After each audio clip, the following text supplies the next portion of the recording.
News.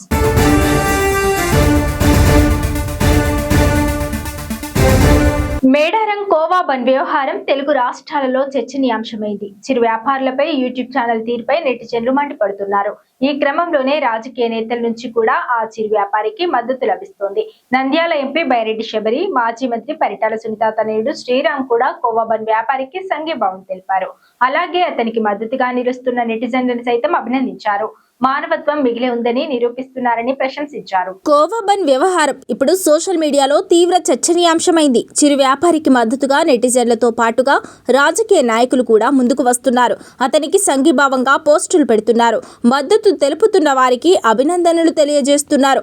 TDP MP Byreddy Sabari, మాజీ మంత్రి పరిటాల సునీత తనయుడు పరిటాల శ్రీరామ్ కూడా కోవా బండ్ వ్యాపారికి మద్దతు తెలిపారు.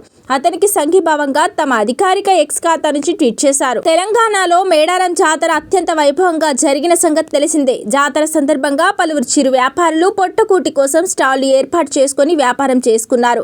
ఈ విధంగానే ఏపీలోని రాయలసీమ ప్రాంతానికి చెందిన ఓ చిరు వ్యాపారి కూడా మేడారం జాతరలో చిన్న స్టాల్ ఏర్పాటు చేసుకున్నారు.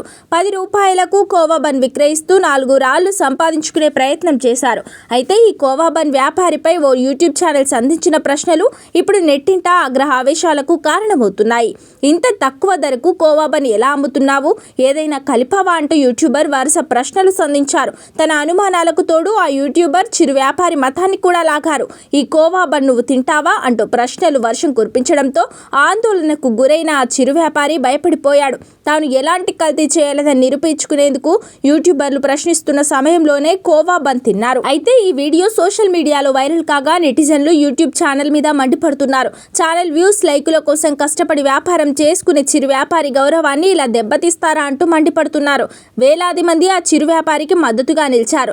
సొంతూరి ప్రజలు కూడా ఆ వ్యాపారికి మద్దతుగా నిలుస్తున్నారు. మున్సిపాలిటీ ఎన్నికల్లో 30% బీఆర్ఎస్ పార్టీ గెలిచింది. ప్రజల మనసు గెలుచుకోవడంలో కాంగ్రెస్ పార్టీ విఫలమైంది. గ్రామ పంచాయతీ ఎన్నికల్లో కాంగ్రెస్ పార్టీకి బుద్ధి చెప్పి బీఆర్ఎస్ పార్టీ 40% గెలిచింది. మున్సిపాలిటీ ఎన్నికల్లో 730కి పైగా వార్డులో బీఆర్ఎస్ విజయం సాధించింది అని BRS party working president KTR ప్రకటించారు.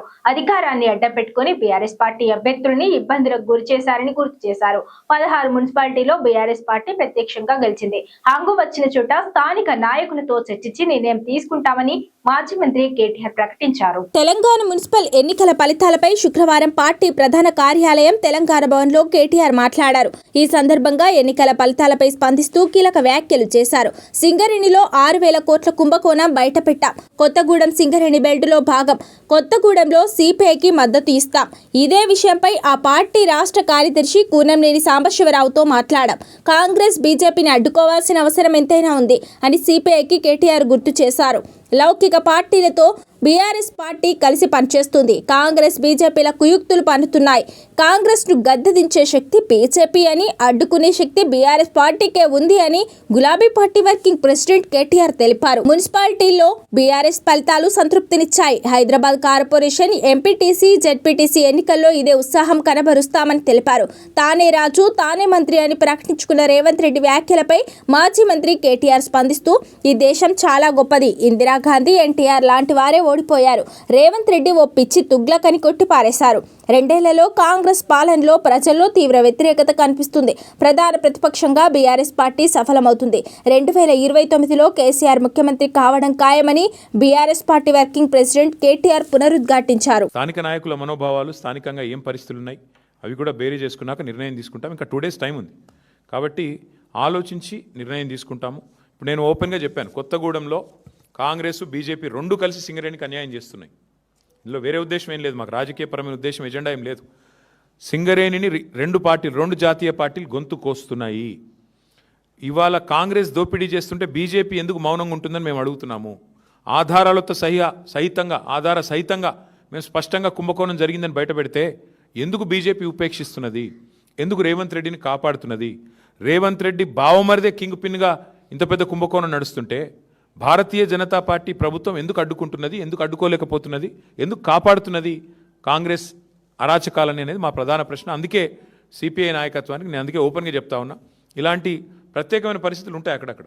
దాన్ని బట్టి మరి మా పెద్దలతో చర్చించి పార్టీలో చర్చించిన తర్వాత స్థానిక నాయకత్వ మనోభావాలు దృష్టిలో పెట్టుకుని తెలంగాణ మున్సిపల్ ఎన్నికల్లో తమ పార్టీ రాణించిందని బీజేపీ రాష్ట్ర అధ్యక్షుడు రామచంద్రరావు అన్నారు. బీజేపీ రాష్ట్ర కార్యాలయంలో ఆయన మాట్లాడారు. మున్సిపల్ ఫలితాల్లో 250 వార్డుల్లో పార్టీ గెలిచింది.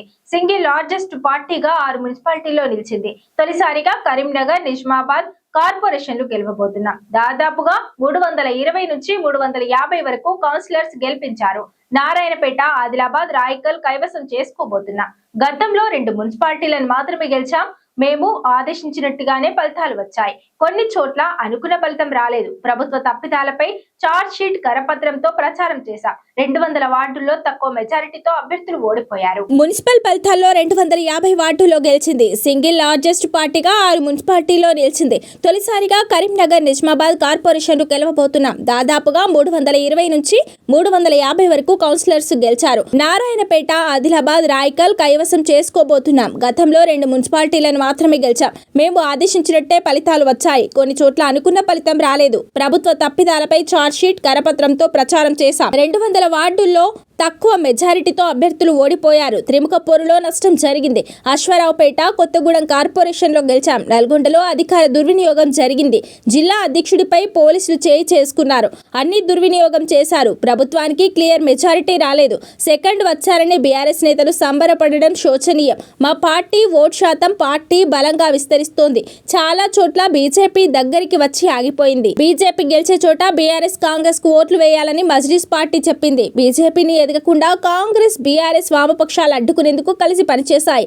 బీజేపీ ఇప్పుడిప్పుడే తెలంగాణలో విస్తరిస్తోంది. కేరళలో ఎంటర్ అయ్యాం. తెలంగాణ ప్రజలు బీజేపీకి మంచి తీర్పు ఇచ్చారు అంటూ తెలంగాణ మున్సిపల్ ఎన్నికల్లో తమ పార్టీ రాణించిందని బీజేపీ రాష్ట్ర అధ్యక్షుడు రామచంద్రరావు అన్నారు. సామాన్యంగా లోకల్ బాడీ ఎన్నికల్లో ప్రో గవర్నమెంటే ఉంటాయి. అయినా కూడా కాంగ్రెస్ పార్టీకి ఊహించినది ఏం రాలే. చాలా చోట హంగ్ వచ్చింది. ఇదేం క్లియర్ మెజార్టీ కాదు గవర్నమెంట్కు. బీఆర్ఎస్ పార్టీ కూడా మీరు సెకండ్ వచ్చిన డంకా వేసుకుంటారు. అరే మీకు ఎక్కడ లాస్ట్ టైం మీకు ఎన్ని వచ్చినాయి, ఇప్పుడు వచ్చినాయి మీకు?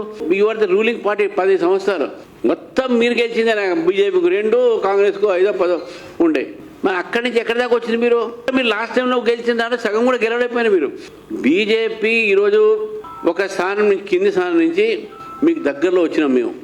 మీరు పైనుంచి కిందికి వచ్చారు. పెరిగింది బీజేపీ. ఇక్కడ ప్రజలు బీజేపీకు పట్టం కట్టారని చెప్పి భావిస్తా ఉన్నాం. చాలా చోట మా ఓట్ షేర్ పెరిగింది. గతంలో మాకు 13% ఓట్లు వస్తే ఇప్పుడు ఉన్నటువంటి లేటెస్ట్ అనాలిసిస్లో మాకు 20% ఓట్లు దాటినాయి. కాబట్టి ఓటు శాతం బీజేపీకి పెరిగింది. మా వార్డ్స్ మెంబర్స్ పెరిగినాయి. మాకు కార్పొరేషన్లో కూడా ఫస్ట్ టైం 2 గెలుస్తున్నాము. చైర్మన్ కూడా మేము స్వతహాగానే ఇండిపెండెంట్ సపోర్ట్తో కొన్ని గెలుస్తున్నాము. ఎక్స్ అఫీషియల్ మెంబర్స్ మా దాంట్లో కూడా 2-3 గెలిచే అవకాశాలు ఉన్నాయి. కాబట్టే ఆదిలాబాద్ కానీ ఇవన్నీ కూడా మేము, ఖానాపూర్ కానీ, బైసా కానీ ఇవన్నీ కూడా మేము తప్పకుండా చైర్మన్ మేము గెలిచి చూపెడతాం. కానీ ఈ ఎన్నికల్లో ఒకటి గమనించాల్సిన పాయింట్ ఏంటంటే మజ్లిస్ పార్టీ గతం కన్నా ఎక్కువ సీట్లు వచ్చినాయి వాళ్ళకు ఒకటి. రెండోది మజ్లిస్ పార్టీ స్ట్రాటజిక్ ఓటింగ్ ముస్లిం కమ్యూనిటీకి వాళ్ళు ఇచ్చిన డైరెక్షన్ ఇది. ఎక్కడైతే బీజేపీకు ఓటించే వ్యక్తులకు ఉంటుందో వాళ్ళకు ఓటేయండి. కాబట్టి మజ్లిస్ పార్టీ ఇచ్చినటువంటి ఒక స్ట్రాటజిక్ ఓటింగ్ వల్ల డైరెక్షన్ ముస్లిం కమ్యూనిటీకు ఈరోజు బీజేపీ ఎక్కడైతే గెలిచే అవకాశాలు ఉన్నాయో అక్కడ వాళ్ళు బీఆర్ఎస్కు గెలిచే అవకాశాలు ఉంటే కాంగ్రెస్ పార్టీకి వేశారు. దానివల్ల కొంత మాకు సీట్లు చాలా తగ్గినాయి. తెలంగాణలో పట్ట ప్రాంతాల్లో అది గతంలో నిజాం రూల్ కానివ్వండి, ఏదైనా కానీ ముస్లిం పాపులేషన్ చాలా ఎక్కువ ఉన్నది. చాలా చోట మెజారిటీస్ కూడా వాళ్ళు ఉన్నారు. కరీంనగర్, నిజామాబాద్ 30%, 40%, బైసా, నిర్మల్, ఆదిలాబాద్ పేర్లు కూడా అవే కదా. సో కాబట్టి మెజారిటీ ఉన్నాయి వాళ్ళకు.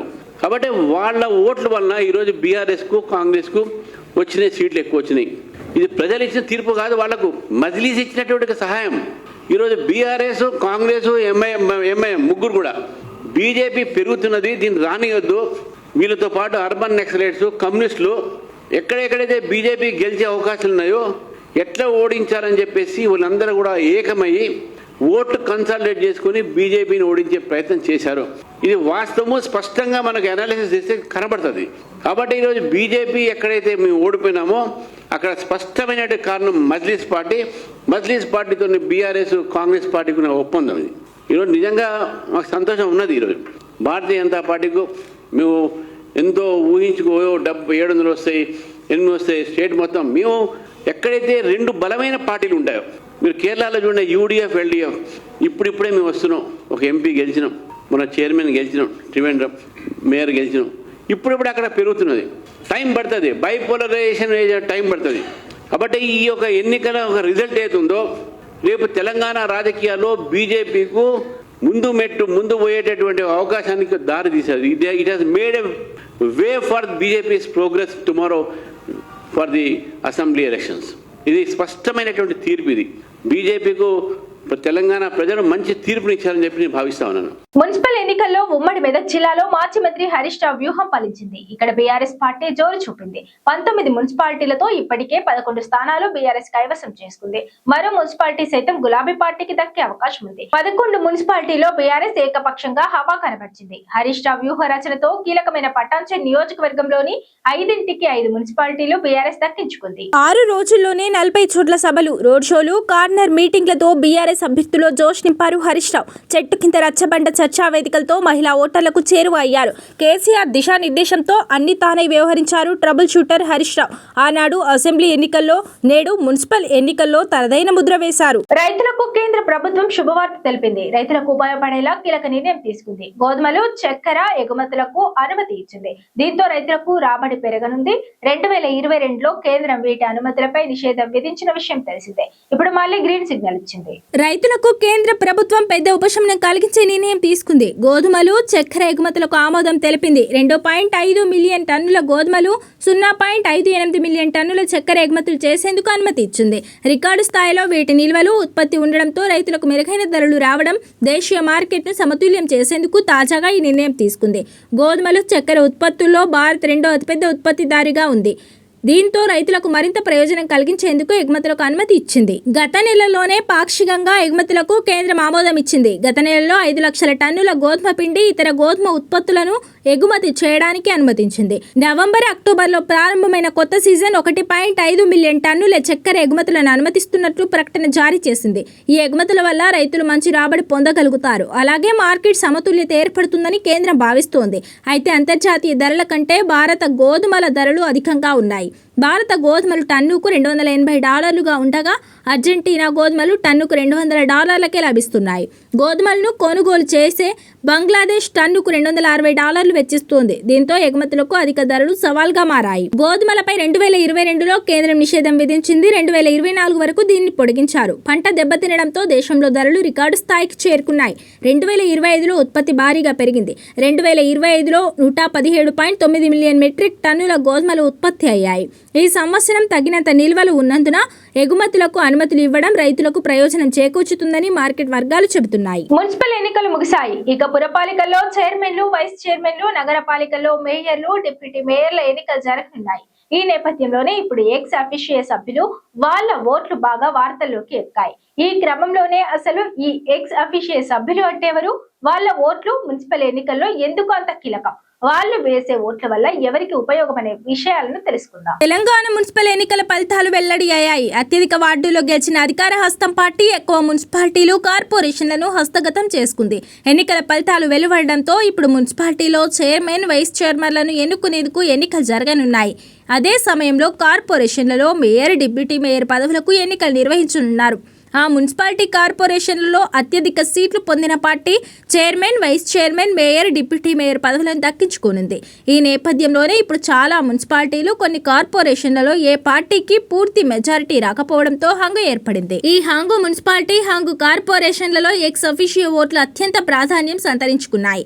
Chairman, vice chairman, mayor, deputy mayor ఎన్నికల సమయంలో ఈ ఎక్స్ అఫీషియో ఓట్లు నిర్ణయాత్మకంగా ఉంటాయి. 2 పార్టీలకు సమానంగా వార్డులు వస్తే అప్పుడు ఎక్స్ అఫీషియో సభ్యులు ఎవరికి ఓటు వేస్తారో ఆ కుర్చీ వారికే దక్కుతుంది. ఎక్స్ అఫీషియో అనేది లాటిన్ భాష నుంచి వచ్చిన పదం. దీనికి పదవి హోదా కారణంగా అని అర్థం. అంటే ఒక వ్యక్తికి ప్రస్తుతం ఉన్న పదవి కారణంగా మరో సంస్థలో సభ్యుడిగా గుర్తింపు ఉండడం. పురపాలికలు, నగరపాలికల్లో స్థానిక ఎమ్మెల్యేలు, ఎంపీలు, ఎమ్మెల్సీలు వంటి ప్రజా ప్రతినిధులు వారి హోదా కారణంగా ఎక్స్ అఫీషియో సభ్యులుగా ఉంటారు. అయితే వారు మున్సిపల్ ఎన్నికల్లో పోటీ చేసి గెలవకపోయినా వారికి ఉన్న పదవి కారణంగా మున్సిపాలిటీలు, కార్పొరేషన్ల సమావేశాల్లో పాల్గొనే హక్కు కలిగి ఉంటారు. అదే సమయంలో మేయర్, చైర్మన్ ఎన్నికల్లో కొన్నిసార్లు ఓటు వేసే అవకాశం కూడా ఉంటుంది. ఇది ఇవాల్టి బులెటిన్. మరో బులెటిన్ లో మళ్ళీ కలుద్దాం. Stay on TS24 news.